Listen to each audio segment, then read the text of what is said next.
Yay. Gusto po ito manawon. Yung manupay po tayo ito mga Levelan na. Hey.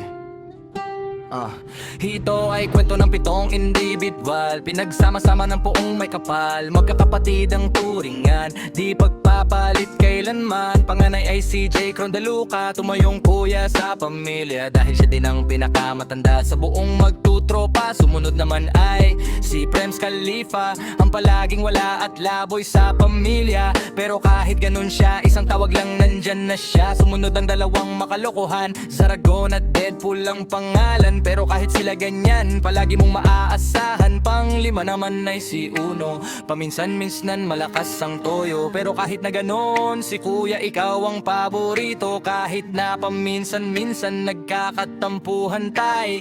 Pang-anim may isa na namang lalaki, sa kakupalan siya ay grabe. Kilikupal kung siya ang bansagan ng kanyang mga kapatid at kaibigan. Ang pinakahuli at ang nag-isang babae sa pamilya, mahilig pagtripan at paiyakin ng kanyang mga kuya. Pero pinakamamahal nila Larlin ang ngalan niya. Lumipas ang mga panahon, unti-unti silang naglaho. Yung iba di na nagpakita, yung iba ibang landas ang tinungo. Kailan kaya makukumpleto ang pamilyang kanilang binuo? Magkakapatid sa pangalan kahit di magkakadugo. Si Jay, si Prem, si Uno, may kanya-kanya mga pamilya.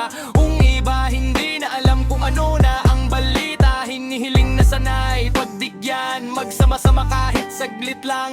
Yung dating kasiyahan di na ba pwedeng balikan? Itong awit na to ay sinulat ko para sa inyo mga kapatid. Nandito ang kuya nag-iintay sa inyo.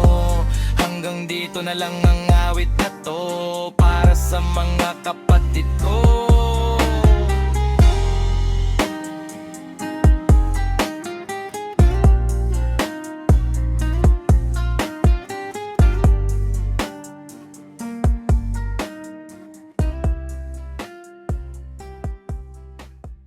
Yeah.